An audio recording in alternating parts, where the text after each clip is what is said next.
So I used to be 10% of the world volume in the S&P every day. So that's how active I was, flipping the order book in and out, in and out, in and out. They call it, I was a scalper. They call it round turns when you buy and you sell, right? Because you got to get out of what you buy, or you got to get out of what you sell. So it's round turns. So I used to average 50,000 of those every day, right? So the games I used to play, because I was a huge trader, I could put on 3,000 E-mini contracts at a time if I wanted to at my height, right? So I would play games with the order book where I would put in big offers, meaning I was wanting to sell, and the market would be down here, and then I would start to buy, and I would put more offers in, and as the market got close to those offers, I would just yank them, so it would be like a vacuum. People would panic, and then they would just drive the market right into my sell orders, and I'm out, right? So that's just one of the games I used to play. That is nowadays actually called spoofing, and that's illegal to do now, but it's still happening, trust me. So the bottom line is I know the games because I used to be playing the game. I was the chief game player at the time. I was one of the biggest, individual traders in the world at one point.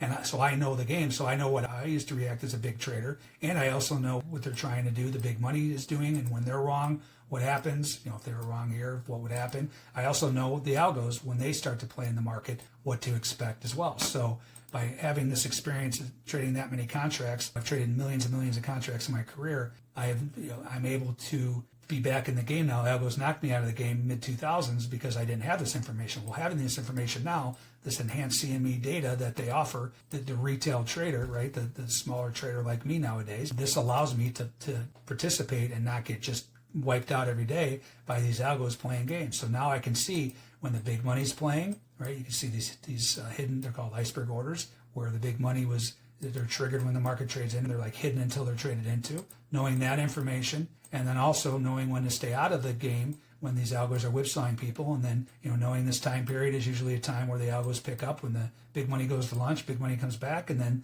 the big move continues. So my experience as a big trader, big scalper, allows me to understand this activity and trade off it profitably for myself and teach traders how to recognize it for themselves.